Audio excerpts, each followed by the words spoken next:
Fred T. Korematsu was born on January 19, 1919 in Oakland, California, the third son of Katsusaburo Korematsu and Katsui Aoki. When asked to describe his life growing up, Fred said, "I was the third, and the family tradition was my dad always favored the oldest son, and of course the next son, well, he was the smartest, and everything he did was wonderful, And the third son, that's me, and everything I did was getting into mischief." When it came to Fred Korematsu's education, he was dealt a bad hand. By the time he reached college age, his family was out of money to fund his higher education. This was not the only thing that hindered Fred's future prospects. His Japanese ancestry prevented him from being enlisted to the U.S. Army, specifically the U.S. National Guard and the U.S. Coast Guard. "We have orders not to accept you," the U.S. Army officer told him while giving out recruiting flyers to non-Japanese people.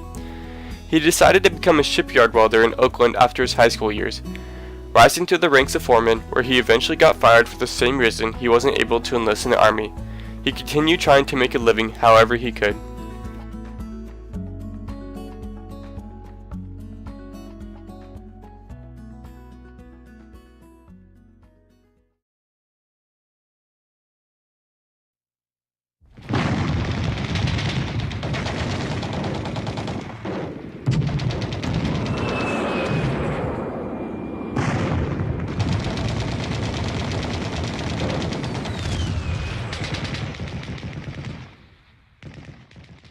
December 7th, 1941,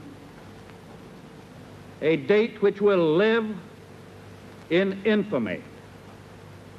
The United States of America was suddenly and deliberately attacked by naval and air forces of the Empire of Japan.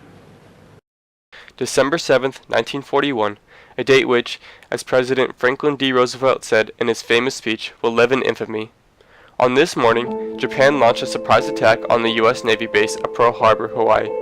The tide of American public opinion was instantly turned against the Japanese, a country brought together through its hatred towards the enemy that had been thrust upon them. The president gave his speech the following day, asking Congress for a declaration of war against the Japanese Empire, which was immediately granted. And so the country was united in a struggle against the Japanese. 2 months later, on February 19, 1942, FDR issued Executive Order 9066, allowing the internment, or as stated, relocation, of all Japanese and Japanese American people in the United States. Justifying this by saying that the successful prosecution of the war requires every possible protection against espionage, against sabotage of national defense material, national defense premises, and national defense utilities. A local paper, the San Francisco News, described the proceedings of the internment, calling the Japanese, as well as, in much smaller numbers, ethnically German and Italian individuals, enemy aliens, which were dangerous to the country and potential actors in espionage against the United States. This is where Fred Korematsu comes into the story. Korematsu saw what was going on around him with his fellow Japanese Americans being detained and incarcerated, being accused of being potential dangers to the country they live in due to nothing else beyond being born to the Japanese parents. He decided to run and avoid internment, attempting to avoid being detected by getting plastic surgery to try and make him unrecognizable as Japanese. He was eventually captured, as noted in a newspaper headline that described one captured Japanese man as having undergone surgery to make him look like a Spaniard. Korematsu fought the internment in the courts all the way to the top, and in 1944, the U.S. Supreme Court ruled on his case. In one of the most controversial and widely ill-regarded Supreme Court decisions in our nation's history, the court ruled by a 6-3 vote in favor of the government, saying that the internment of Japanese Americans, stripping them of their constitutional rights, was legal due to the assessment that they posed a potential threat to the country during a time of war. However, Korematsu's story, and that of the changing public perception of Japanese internment, did not end there. During Korematsu's internment, he realized that not only was he being shunned by a majority of America, he was also being shunned by his fellow Japanese American peers. They wanted to stay away from him due to his troublemaking activity. They wanted to stay on America's good side, so as not to be grouped in with Korematsu's refusal to go to internment. An article by the New York Times entitled, "He Said No to Internment," by Matt Bai, states that his ostracism did not end with the war. The overwhelmingly majority of Japanese Americans had reacted to the internment by acquiescing to the government's order, hoping to prove their loyalty as Americans. To them, Korematsu's opposition was treacherous to both his country and his community. This demonstrates the view of nearly everyone in America at the time towards this man. He was very much a black sheep in our society. In the following years after the war concluded, nobody was talking about the Japanese internment, as if they were all repressing their memories from it. Even Korematsu was as well. In a PBS documentary, legal historian Peter Irons exclaims that Korematsu felt responsible for the internment in a sort of backhanded way, because his case had been lost in the Supreme Court. This was such a difficult time for Japanese Americans, so it is understandable why they'd want to repress these memories. Not only were Japanese Americans repressing these memories, but also a majority of America were as well. Everyone got sidetracked and distracted by the next few wars in Vietnam and the Cold War, so nobody paid attention to the atrocities done towards the Japanese American community and just left it in the wayside as if nothing had ever happened. Even Korematsu's daughter didn't learn of his wartime actions until she was a junior in high school.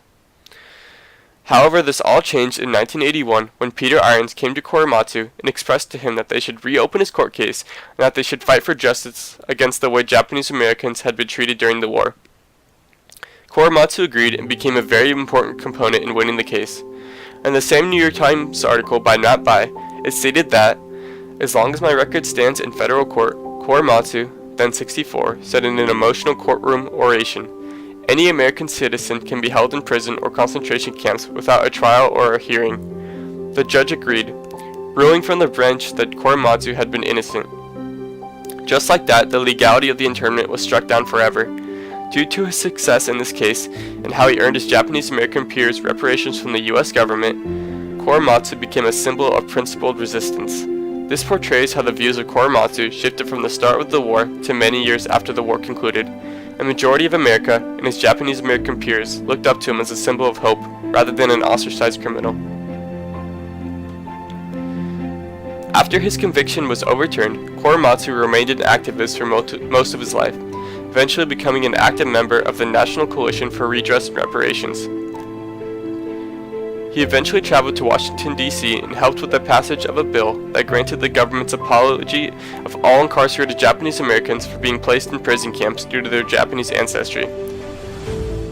Considering all the events of recent times, it is important for society as a whole to not forget stories like Fred Korematsu's. It is unfortunate just how fast a modern country like the United States was able to deny U.S. citizens their rights under the false pretense of wartime domestic security. What is even more important is that society today is still prone to the radical ideologies that paved the way for Japanese internment. When Donald Trump was campaigning for the 2016 presidency, a common rallying call in his was, "Ban all Muslims." Shortly after he took office, Trump signed Executive Order 13769, which restricted travel and visas from several countries with large Muslim populations. Even after widespread condemnation, this ban was upheld by the Supreme Court in a 5-4 decision. To say the government of today parallels that of the 1940s would be an understatement. If we do not keep an eye on today's political climate, then we are bound to repeat history, and stories like Fred Korematsu's will manifest again.